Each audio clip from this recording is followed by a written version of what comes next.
Cholesterol ఉన్న వాళ్ళు గీ consume చేయొచ్చా? సో కొలెస్ట్రాల్ ఉన్న వాళ్ళు కూడా ఎక్సెస్ కొలెస్ట్రాల్ ఉన్న వాళ్ళు కూడా గీ అనేది కన్జ్యూమ్ చేయొచ్చు. బట్ ఎప్పుడైతే గీ అనేది కన్జ్యూమ్ చేస్తారో ఆయిల్ ఇంటేక్ తగ్గించాలి. ఎందుకంటే ghee and oil both are fat. So 2 fat కాబట్టి మనము గీ అనేది తీసుకోవచ్చు. ఆ డేలో ఆయిల్ అనేది అవాయిడ్ చేయొచ్చు. అండ్ గీ తీసుకోవడం వల్ల కూడా మన కొలెస్ట్రాల్ లెవెల్స్ మనకు బాగా తగ్గుతాయి. గీ తీసుకోవడం వల్ల స్పైక్ అవ్వవు. సో గీలో మనకి ఏదైనా సరే కల్తీ గీ తీసుకోవడం వల్ల స్పైక్ అవుతాయి.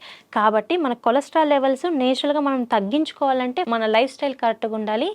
ఓన్లీ గీ తీసుకుంటే మాత్రం పెరగదు. మనం తీసుకునే ఫుడ్లో అన్ని న్యూట్రియంట్స్ కరెక్ట్గా లేకపోతే అండ్ ఎక్సర్సైజ్ కరెక్ట్గా లేకపోతే అండ్ ఈ excess intake of refined foods కానీ ట్రాన్స్ ఫ్యాటీ యాసిడ్స్ ఇలాంటివి ఎక్కువగా తీసుకోవడం వల్ల కొలెస్ట్రాల్ లెవెల్స్ అనేటివి ఇంక్రీజ్ అవుతాయి.